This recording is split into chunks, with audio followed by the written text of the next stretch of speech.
Congress versus Shashi థరూర్గా మళ్లీ కొత్త చర్చ మొదలైంది. రాహుల్ గాంధీ చేపట్టిన చాంత్రోంకి గూంజ్ కార్యక్రమం కంటే సీజేపీ నిరసనలు జంజీ యువతను ఎక్కువగా ఆకర్షించాయని ఎంపీ శశి థరూర్ చేసిన వ్యాఖ్యలపై హైకమాండ్ అసంతృప్తి వ్యక్తం చేసింది. ఈ క్రమంలో ఆయన పేరును ప్రస్తావించకుండా వార్నింగ్ ఇచ్చింది. బీజేపీని సంతోషపెట్టేలా మాట్లాడటం మానుకుంటే మంచిదంటూ కాంగ్రెస్ జాతీయ ప్రధాన కార్యదర్శి కేసీ వేణుగోపాల్ హెచ్చరించారు.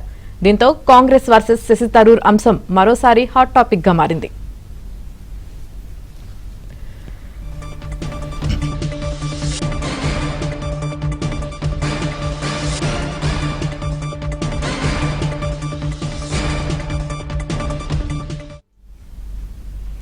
మహారాష్ట్రలో జరిగిన ఓ కార్యక్రమంలో శశి థరూర్ రాహుల్ గాంధీ చాంత్రోంకి గూంజ్ కార్యక్రమంపై కీలక వ్యాఖ్యలు చేశారు.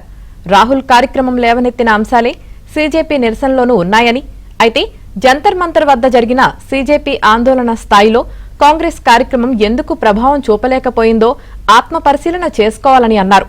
మనం యువత గొంతు విన్నామా, జంజీ నాడిని పట్టుకోగలిగామా అంటూ థరూర్ ప్రశ్నించారు. 2029 నాటికి జంజీ అతిపెద్ద ఓటింగ్ వర్గంగా మారుతుందని, వారి ఆకాంక్షలను రాజకీయ పార్టీలు అర్థం చేసుకోవాలని శశి థరూర్ సూచించారు. And I think, frankly, we should have started hearing them already with this. Interestingly enough, the issues taken up by the CJP and the Jantar Mantar protesters had been taken up by us earlier. We had a Chatronki Gunj thing, where Rahul Gandhi was addressing students about the paper leaks, about the things. And that didn't resonate. Sorry to interrupt, but that didn't resonate as much as this did. Correct. And that's why we need to ask ourselves, what did we fail to do? Did we fail to listen? Did we fail to tap into, the old cliche of having your finger on the pulse of the people? Was our finger missing from the pulse of Gen Z? Tharoor వ్యాఖ్యలు కాంగ్రెస్ లో తీవ్ర అంతర్గత చర్చకు దారితీశాయి. మరోవైపు ఐఐఎంయుఎన్ వార్షికోత్సవ కార్యక్రమానికి RSS chief Mohan Bhagwat హాజరు కావడం, అదే వేదికపై శశి థరూర్ కూడా కనిపించడంపై పార్టీ నుంచి విమర్శలు వినిపించాయి. వీటిపై శశి థరూర్ స్పందించారు. తన వ్యాఖ్యలు పార్టీపైనో లేదంటే రాహుల్ గాంధీపై దాడి కాదని వివరణ ఇచ్చారు. అలాగే భిన్నమైన అభిప్రాయాలు ఉన్నవారితో చర్చించవద్దని చెప్పడం సరికాదని, తాను కాంగ్రెస్ పార్టీకి విధేయుడుగానే ఉంటూ తన స్వతంత్ర అభిప్రాయాలను వ్యక్తం చేస్తానని స్పష్టం చేశారు.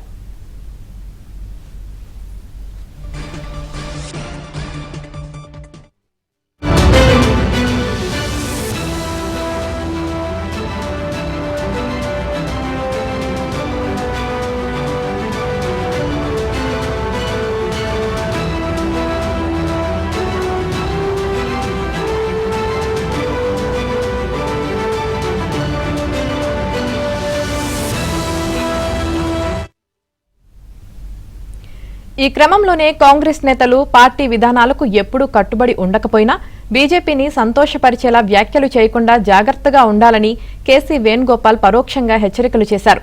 థరూర్ ఉద్దేశపూర్వకంగా అలా మాట్లాడారని తాను భావించడం లేదని, కానీ రాహుల్ గాంధీపై విమర్శలు వస్తే బీజేపీకి అది రాజకీయంగా లాభిస్తుందని వ్యాఖ్యానించారు.